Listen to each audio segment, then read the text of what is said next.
Hiçbir maddede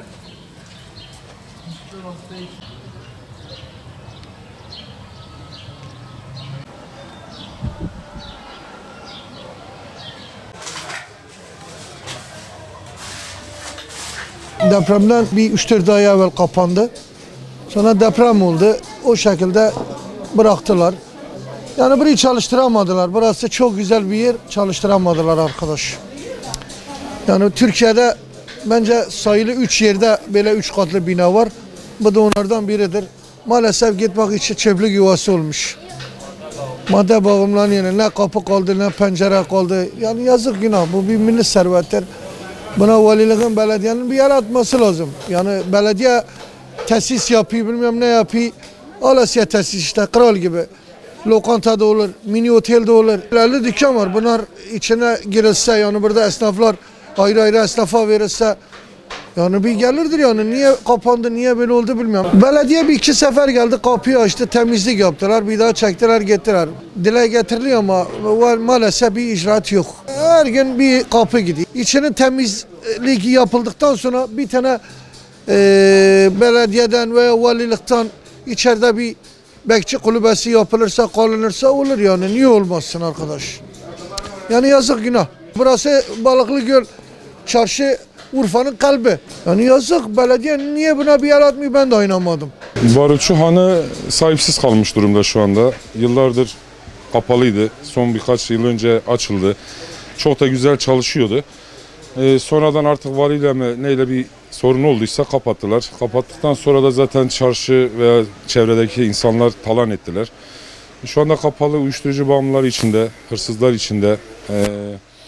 Yani açılmasını istiyoruz. Esnafın içine de zarar oluyor şu anda. Dışarıdan gelen yabancı turistlere biz kapalı diye başka yerlere yönlendiriyoruz. Yaklaşık bir yıldır kapalı şu anda. İlk açıldığı zaman biz daha öncesinde işlerimiz çok sakindi, öyle yoktu. Açıldığı süre zarfında biz çok iş yapmaya başladık. Hani dışarıdan gelen insanlar burada hani ihtiyaçlarını alıp gidiyorlardı. Şimdi kapandıktan sonra işlerimiz kesildi. Biz seçim zamanında milletvekillerimize söyledik. Hepsiyle tek tek buraya geldiler, söyledik. Belediye başkan adaylarına söyledik, hepsine söyledik. Hiçbir şekilde ilgilenmediler. Şu anda da kapalı durumda devam ediyor. CİMER'e yazdık. Ben kendi şahsım olarak, Mehmet Buyan olarak yazdım. CİMER'e yazdım, her tarafı valiye bildirdim. Hatta artık buraya giren o hırsızlar içerideki eşyaları bitirdikten sonra bu defa bizim çarşıdaki vantilatörleri, ışıklandırma sistemlerinin hepsini çaldılar. Ben CİMER'e yazdığım zaman aynı şekilde yazdım. Dedim ki bakın buradaki hırsızlar, bir bekçi koyalım buraya, en azından içerideki eşyalar çalınmasın. Yapmadılar. Ondan sonra içerideki eşyalar çalındıktan sonra çıkan hırsızlar bu defa dışarıdaki eşyalara göz diktiler.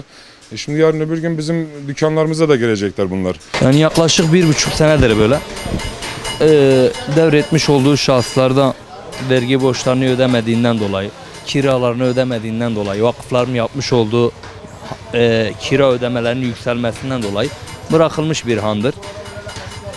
Bu barutçu hanı içerisinde daha önceki sahipleri başka insanlara devretti. Başka insanlar borçtan dolayı devlet gelip el koydu, kapattı, mühürledi.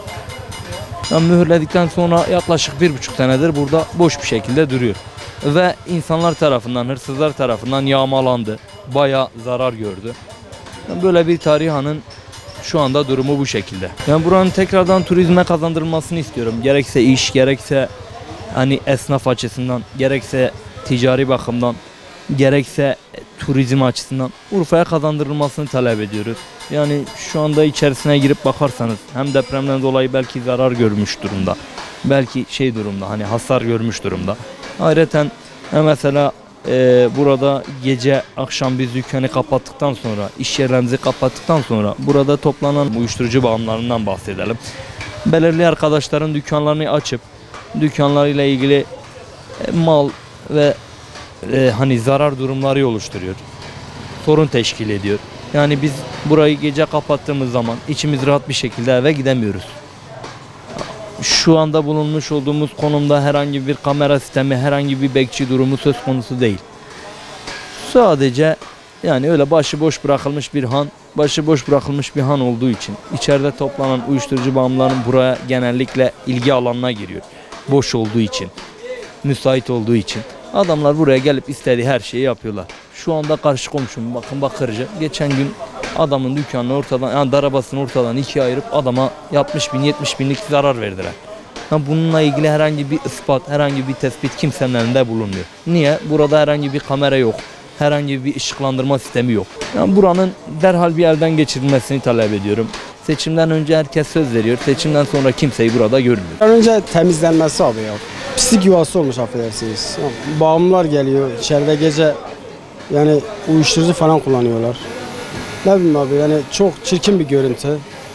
Yani eski bir tarihi yerdir yani yeniden kazanmasını isteriz abi yani. Ya işte abi çok kirli yani oradan pis kokular geliyor. Eski bir tarihi yerdir. Yeniden faaliyete geçmesini isteriz yani. Gece çok tenha oluyor burası. Yani bir an önce belediyenin bir yer atmasını istiyoruz yani.